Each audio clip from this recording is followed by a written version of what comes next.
Hey everyone, David C. Anderson here, coming at you from the Knife Center, and it's our favorite time of the week. The coolest new knives that have just hit our shelves are right here in front of me, and a lot of them are fixed blades, which makes me extra happy. So let's get into it.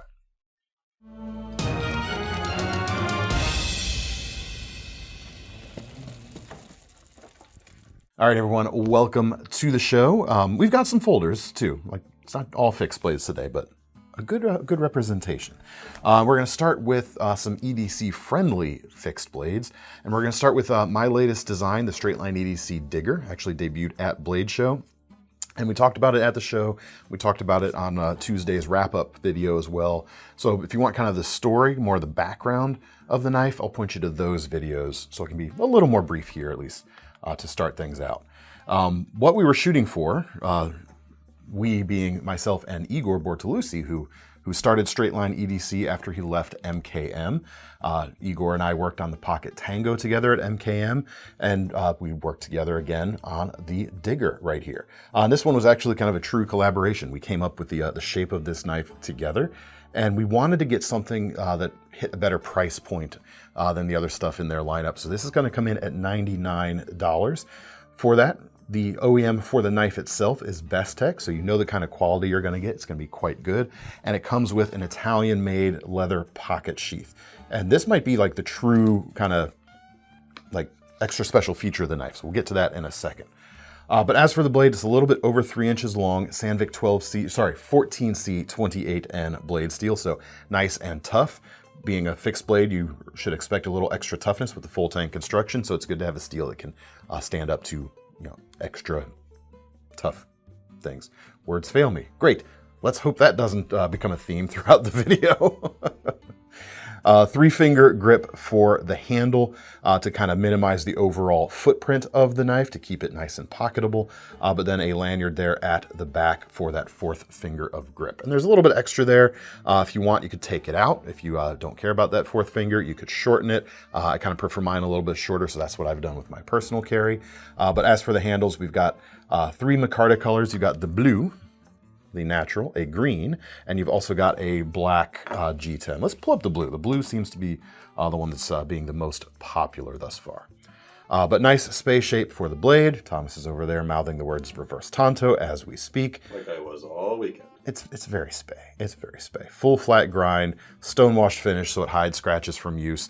And it's got a cool, kind of broad quality to it. I think it stands out as a spay shape, but it's going to be very useful day to day. It's make a nice whittling knife, nice everyday carry, small game knife as well. I had a good friend, knife maker at the show, remark that he would take a whole whitetail with this and be super happy. It's nice and nimble. You've got plenty of belly for skinning if you need to, and just enough tip there for uses.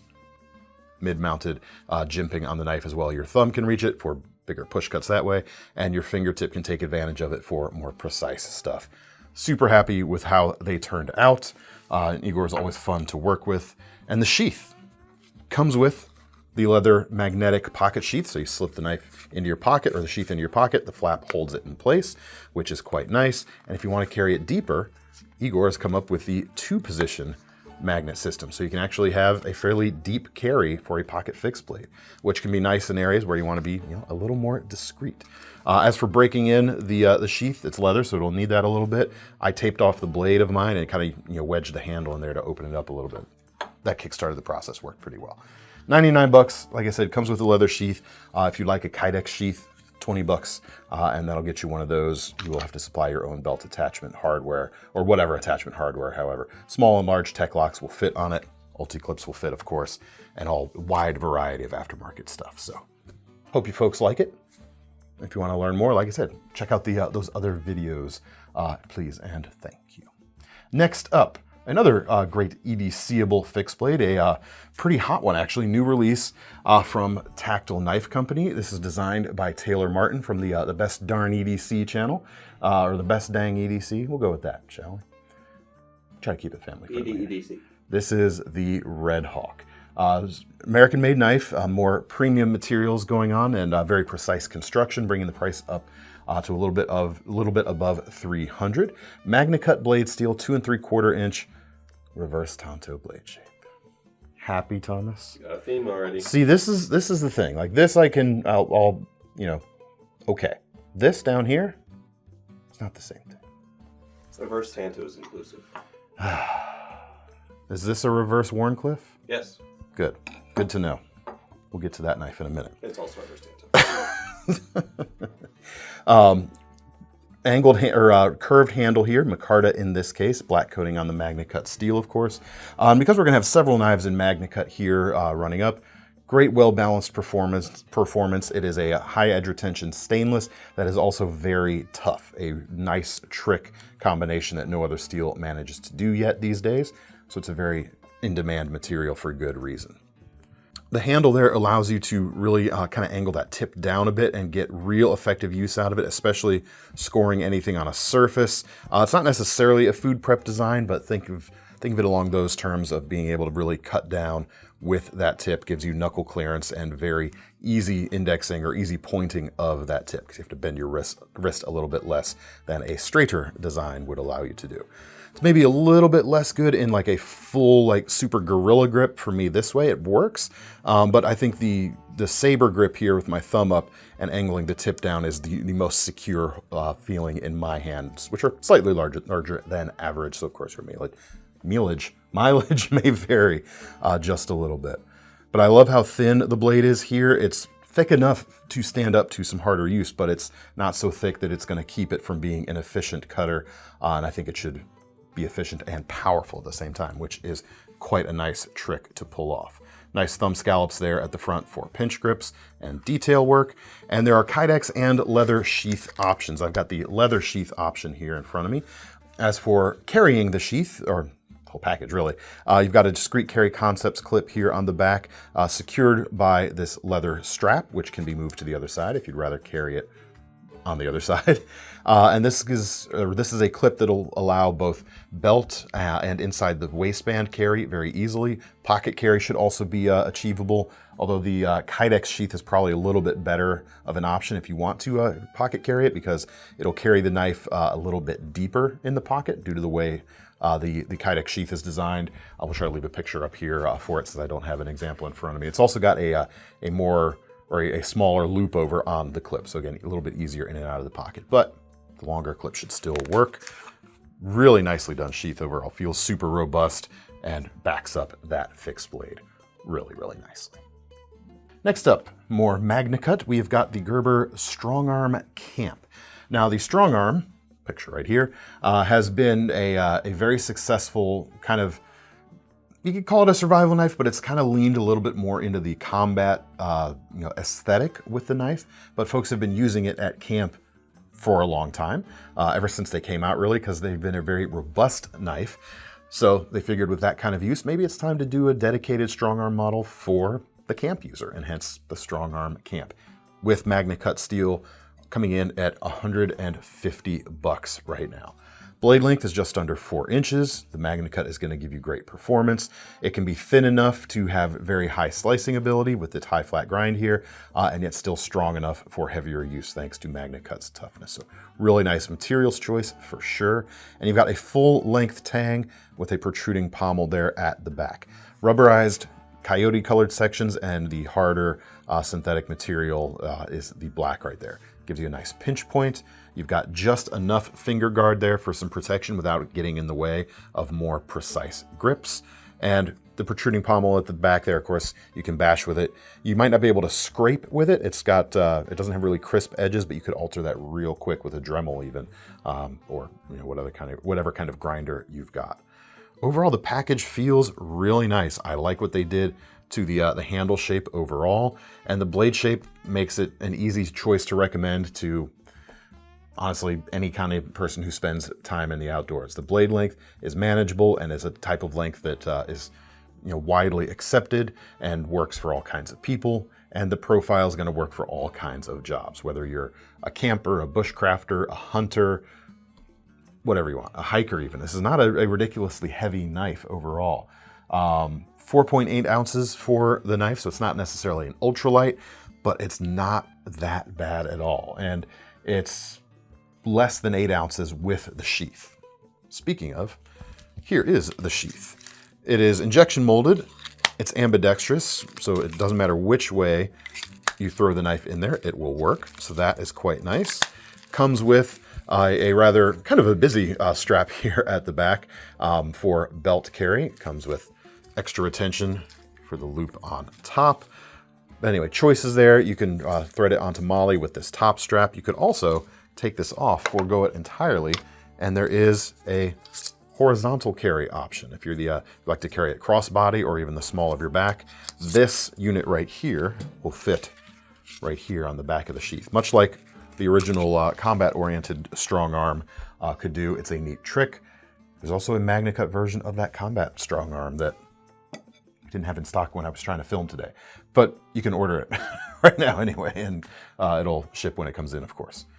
Very cool. I like that they did that. And you know, that size knife with MagnaCut made in the USA for 150 bucks. That's pretty good, you guys. All right, last MagnaCut on the table. I think that's the only other the next two, I mean, are the only MagnaCuts at the table. You've also probably seen this a little bit in our Blade Show coverage, the new versions of the Redemption from CRKT, which are designed by Ken Onion and built for them by Hogue in the US. We have the new blacked out version of the standard Redemption, coming with a just over 4-inch MagnaCut blade with that dagger style profile. Single edge though, you know, the top edge is not sharpened. With all black hardware here as opposed to the little fancier look of the original. $275 for this, and the action is excellent. I mean, Hogue's work on the crossbar lock is still one of my favorites out there. The smoothness of it is just super, super excellent. This is a bit of a larger knife, however. Some folks are very interested in a 4-inch bladed knife, and for those folks, you've got it here. But many folks are not interested in a knife that large. So the new compact versions available both in this configuration and the blacked out variant available now. Starting at $225 for the small, another 25 bucks will get you the blacked out version. The original 4-inch version of this color now sits at $250 as well. Blade length now sits at about 3.3 inches. Makes it easier to handle, less kind of stretch out of your fingers when you're operating that crossbar lock, because that is the single opening method here. You can see the blade completely is buried in the handle. No parts of it are visible, and hence no thumb studs to be able to actuate that way, or flipper tab or anything like that. You gotta pull the bar back and it actually stages the blade out and allows you to flick the blade very, very easily. Despite being the compact version, this is still a pretty full-sized knife. It's closer to 3.5 than it is 3 inches. Same great profile, same great materials with MagnaCut, same great build quality, thanks to Hogue. Check it out now. I would recommend it. So I will. It's a great knife. We have also got a new version of the Q from CRKT, which is a Richard Rogers design that they have kept as a more premium product compared to a lot of their more budget-oriented stuff. All of the Qs so far have been a little bit fancier, and they are continuing that with this one right here. This is the Q Compact, coming in just under 200 bucks. We got a just under 3-inch blade, S35 VN steel, and copper foil carbon fiber inlays. Pretty much full inlay. Letterboxed in just a little bit front and back side, which is nice. Deep carry clip and a liner lock. This is a right side or right hand biased knife for sure. Really easy to carry, really slim or really compact proportions, yet a nice useful blade shape overall. You can get kind of a 3.5 finger grip for my slightly larger than average hands. As you can see, my pinky's right there on the upsweep at the back. I kind of like that size pretty nicely. And if you need to choke up, getting my fingertips or my first 2 digits right around that flipper tab, I can push harder when needed. But yeah, nice convenient shape, nice action, thanks to the ball bearings there. You've got fullers right underneath the spine here. That should mean, I can't remember whether I've tried to reverse flick this in previous videos or not. Hey, it works. Because there have been previous versions of the Q available. This is just the latest to have launched at Blade Show alongside these Redemption folders there. You can check that out now too, if you wish. Actually, I should mention before we go, the price gap between this and the least expensive Q Compact is really small, really nice actually. $195 is the base price for gray aluminum with black G10 and S35. For $5 more, you get everything blacked out and that cool copper foil carbon fiber. So that's honestly, the value there for $5 more is actually even more apparent, I would say, in comparison. Speaking of copper, 2 new versions of the Maximal, my design for a folder with CJRB. These are both coming in at just under $60, so it's $10 more than the standard versions. And what you get for that, one, you can get a full copper handled version. Stonewashed copper there, black blade with the RPM 9. All the other specs are the same as the standard. You get their crossbar lock, of which their action feels almost detent-like. It's a very snappy take on a crossbar lock, which I like and is part of the reason why I wanted to work with them for this knife. And the handle here is definitely wide. It's not a slimmer handle like the Q right here, because I wanted something when I designed the Maximal that could kind of cut bigger, feel bigger when it needed to, yet it's still a 3-inch bladed knife that's compact and easy to carry. But it seems to be working well for folks with large and small hands, so I'm gratified that it is working out for folks. Drop point blade, like I said, RPM 9 is sort of a spray form steel, spray form budget steel, bridging the gap between traditionally made steels and powder metal, so it's a bit tougher, and you still got very good edge retention out of it, and nice slicey geometry on the blade as well. Fully ambidextrous too, I should mention. And the other version is well, they always call it gray for the G10, but it's really like a blue gray or a slate blue, however you want to call it, with a blue pivot collar on this. And this one gets an upgrade by way of the SF2 blade steel, whereas RPM 9 is sort of a spray form version of a 9CR stainless. The SF2 is kind of similar to a spray form 154 CM. Or perhaps BG42 might be a closer comparison, but more folks know what 154 CM means. Similar enough there that we'll let it slide just a little bit. And just $10 more for the upgraded blade steel. The downside, if you want to call it that, of this version is to keep price down, which I guess is kind of an upside in some ways. Flat handle scales here without the contouring that comes on the standard models. It saves a little bit of machine time and is able to help them keep the cost down on that, since this is a finished thickness material. They're just popping on the side and milling the edges as opposed to having to mill the whole shape that I asked for on the original. So there you go. But it worked out pretty nicely, and this is kind of my feelings or my thoughts on like the gray man version of the Maximal. This is a very non-threatening and in fact almost invisible color when you're holding something that is very incognito, don't you think? I do. But give it the blue pivot collar so it still feels a little bit special. Still got the same great blade shape, stone washed finish, even better edge retention thanks to the upgraded steel right there. Enough girth on the handle, like I said, for big use when needed, and enough to have kind of like, as I say, like pretensions of tacticality. It's not a tactical knife, but there's less tactical knives out there than this. Deep carry clip, reversible crossbar lock, whole 9 yards. You know the drill at this point, I think. Be gratified if you check these out too. Next up, from Artisan Cutlery, the parent company to CJRB, we have the Beest, spelled B-E-E-S-T. Bees? Beest. I think the name is maybe sort of goofy and hard to Google if you aren't telling people how it's spelled every time. This is probably about it. This is my favorite premium Artisan in a while. It is just an excellent design. The shape of it works so well. Everything feels super well buttoned down, and the price is coming in just under $200. So it sits at a nice spot for what you're getting here. And then I especially love, for a folder, the blade's always going to be shorter than the handle, but with this design, they've managed to make it seem like the blade is bigger than the handle rather than being smaller. I really, really like that.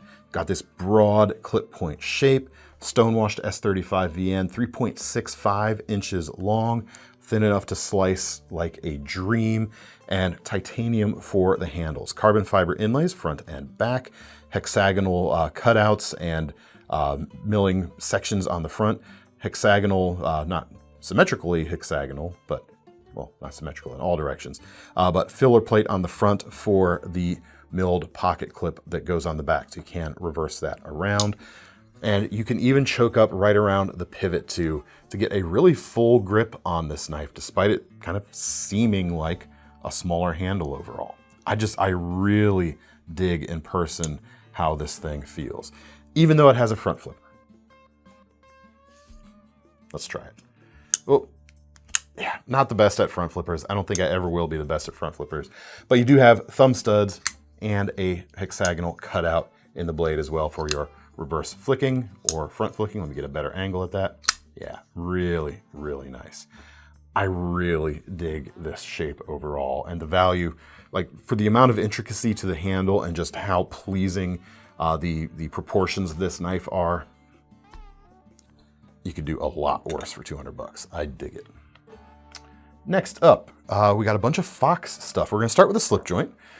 We've got the Gunstock slip joint here. Several versions. They're coming in about 206 right now. You've got a 2 3/4 inch M390 blade, that nice spear point shape with the swedge and the long pull on each side. We've also got integral titanium bolsters, and they're calling this Bison Micarta. It's a vaguely purplish burlap, I would say. Looks really nice. Crowned back spring, crowned spine on the knife. Let's check out the walk and talk. Yeah, pretty good. Maybe slightly soft right on the transitions, but feels really nice. You got that half stop for safety, so it doesn't close too fast on you. Lets you get your fingers out of the way, and yeah, overall, really, really well done. Kind of classically, or in the classic vein of a lot of these like modern Italian slip joints. They're just built super well, and good materials and pretty good value, I would say. Next up, another slip joint. This is a knifeless version of the Vulpis series from Fox. Several colors, and maybe I should have chosen a different color because we've got a lot of orange on the table to come here, but I went with this one anyway. This is the FX VPGPW 130 F3 OR. Letters. Search the Vulpis series and you'll find it on the website. It comes with 3 implements, and as mentioned, no blade. You have primary cutting implement is a pair of scissors right here, traditional kind of like Swiss Army style with the inner or center spring, and you have 2 implements next to that. You have a cap lifter and a bottle opener, each with a flathead on the end. And they're not identical flatheads. Like they're about the same,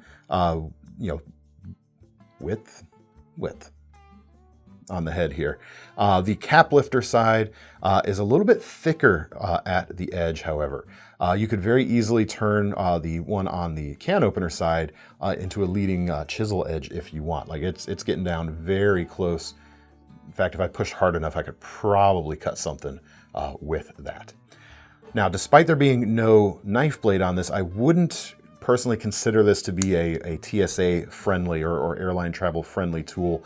And that's because of the can opener right here. That's a very sharp edge right here and a very prominently visible sharp edge. Like I can't imagine, a TSA agent would look at that and say, hey, that's fine, go right ahead.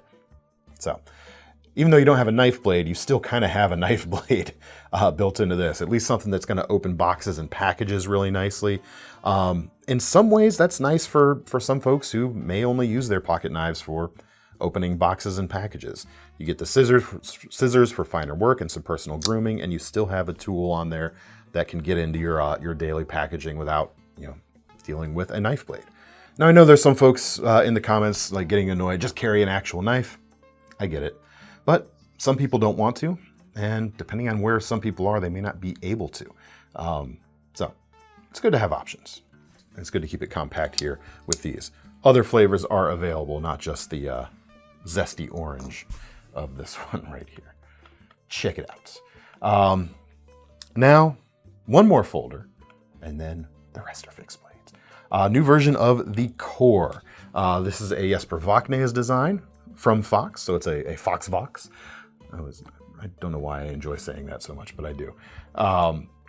133 and some change, 3.15 inch B-cut steel blade, and you've got a gut hook there on the end as well. Now, B-cut steel is a traditionally made alloy. It's not a powder metal steel, but for a simple stainless like this, it does have a decent amount of toughness. Not crazy amounts of edge retention, but good toughness and ease of maintenance too, and of course, stainless as well. Handle here is quite broad, injection molded with a nice pattern on it, and fills the hand very nicely indeed. Here's where things get interesting, perhaps. No pocket clip, even though there are cutouts for one because it uses the same handles as the standard versions, which do come with a pocket clip. That allows you to get a nicer hold on the knife without the ergonomic compromises that come with any pocket clip. And there's a reason why I'm okay with there not being a clip on this particular version of the knife, and that's because I would not want to carry this in my pocket anyway, thanks to that exposed gut hook on the edge right here. How am I supposed to carry it, you ask? Well, it does come with a sheath right here for the knife. Comes with that kind of dots style attachment on the back. It's not a branded dots version, but you've got locking, or essentially locking clasp on there. You have to push up on this to release, and that Tech Lock standard hole spacing on the inside. So Tech Lock can be swapped in if you wish. Again, some hunters might be saying, why not just carry a fixed blade?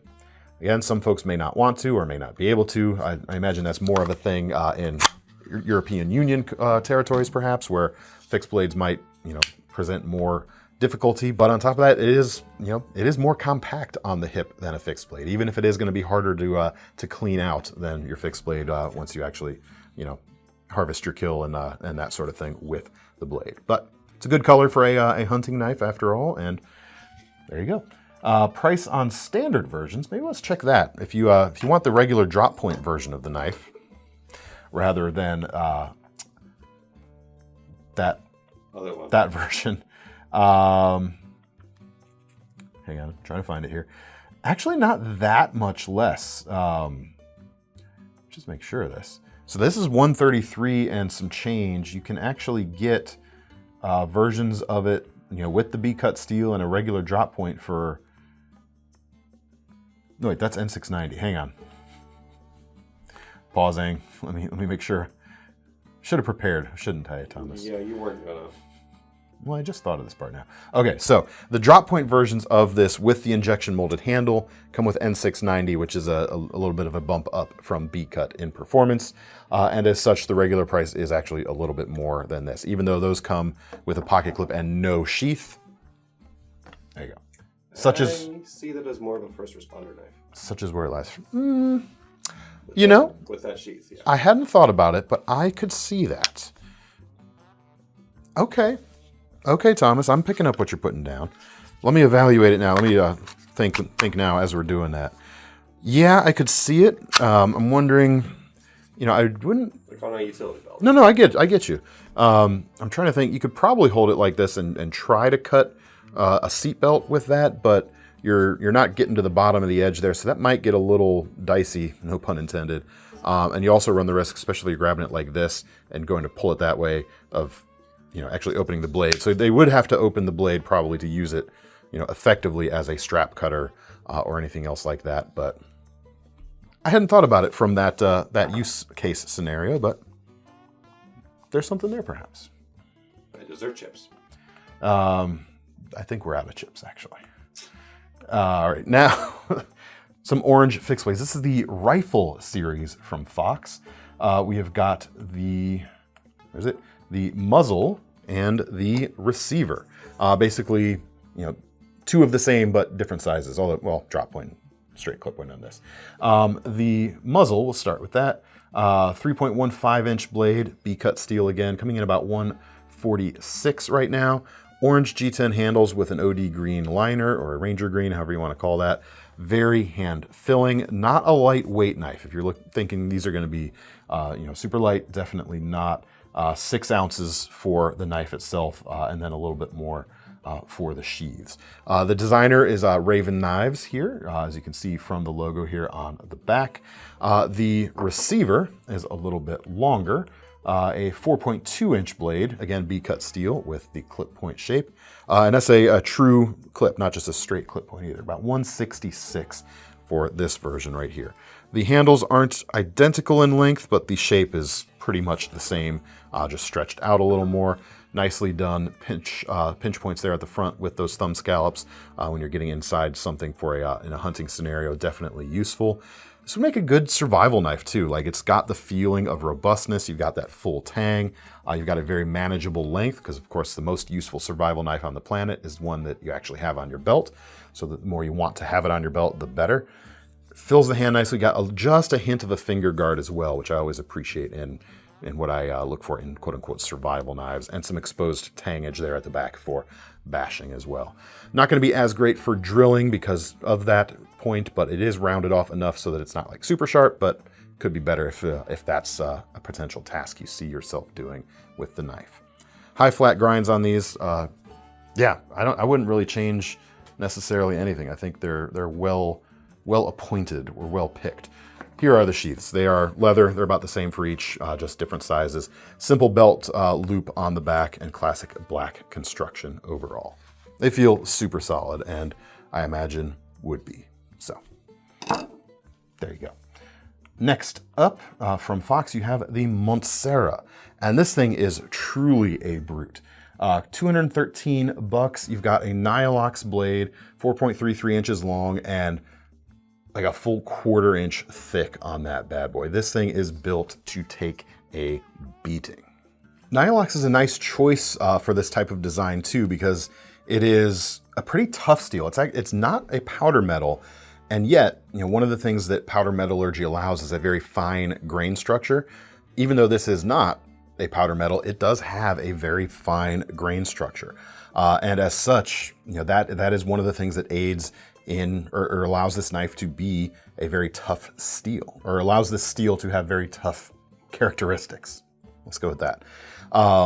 Edge retention should be or could be similar to D2, but more toughness. So that is a pretty good combination.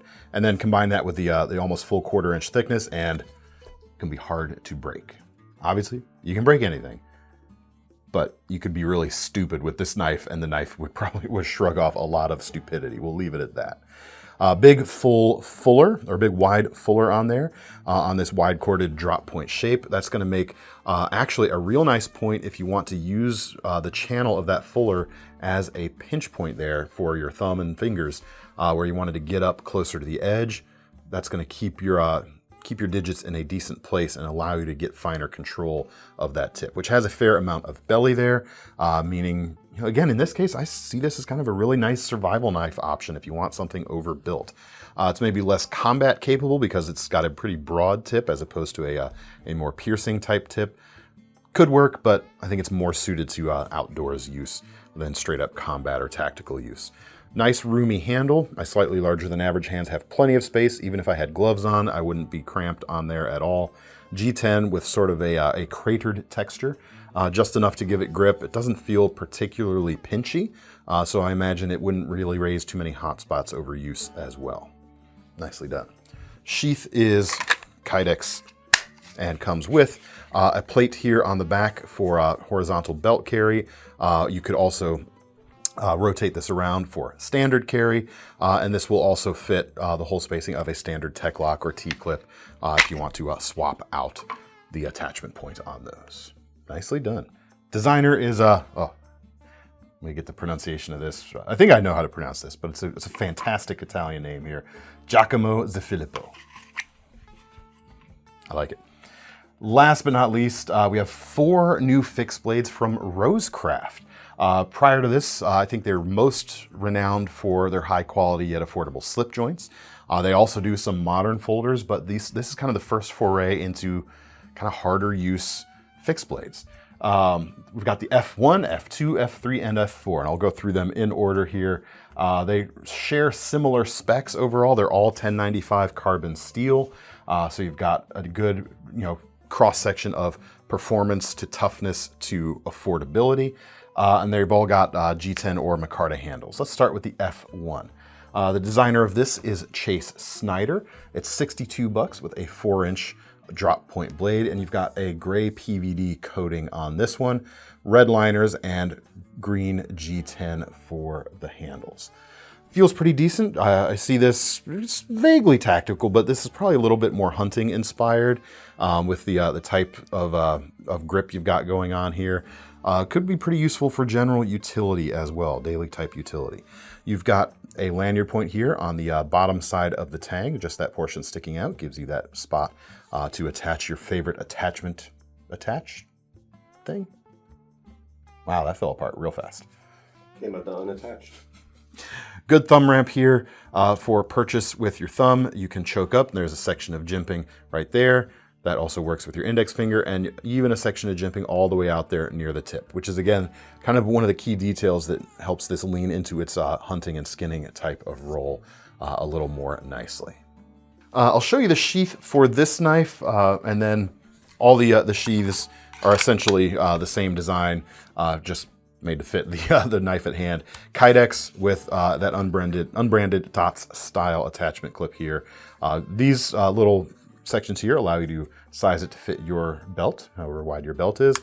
And of course, this style of attachment allows you to carry it both horizontally or vertically, depending on how you orient it. Really nicely done, and for $62, actually quite nice on the performance to price ratio overall.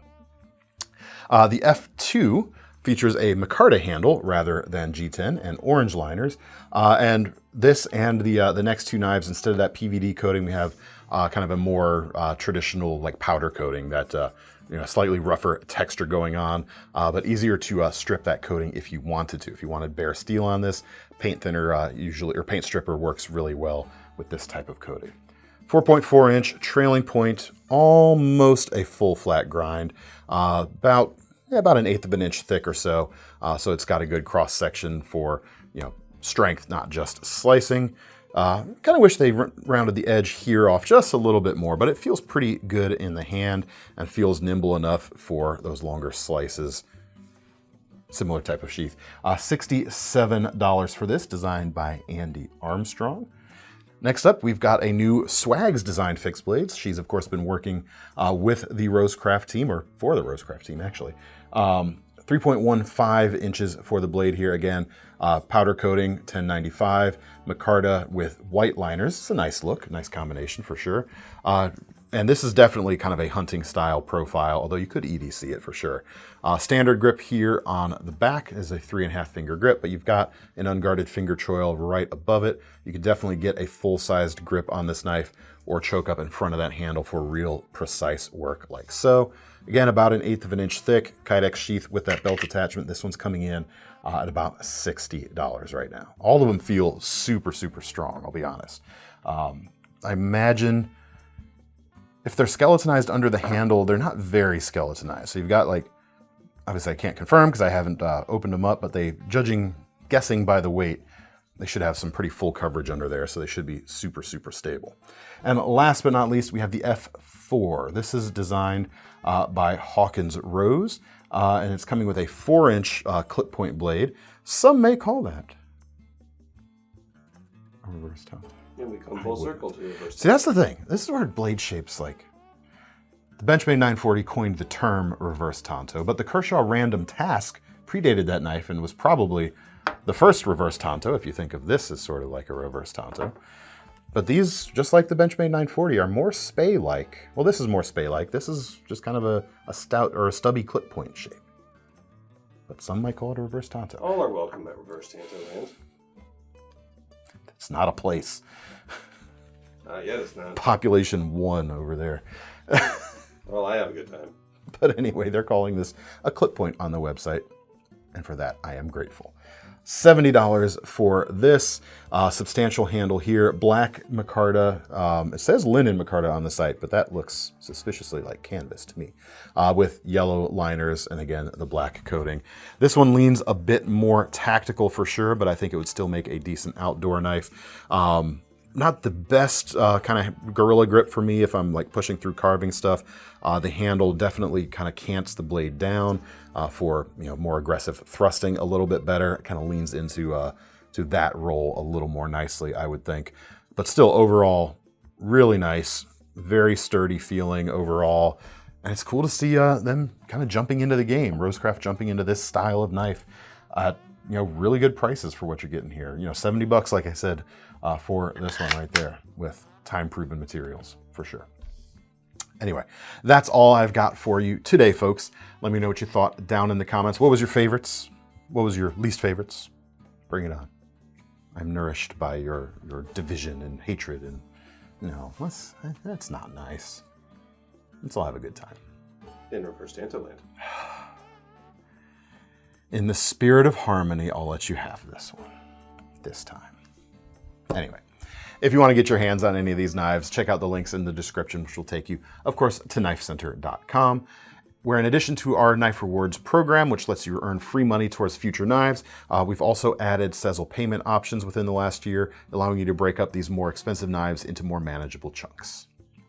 I'm David C. Anderson from the Knife Center. That's Thomas behind the camera, and we're signing off for now. Thomas is right now thinking about reverse Tanto land. At least there's chips there. Is it like a board game, like Candyland or something? There's a lot of possibilities here.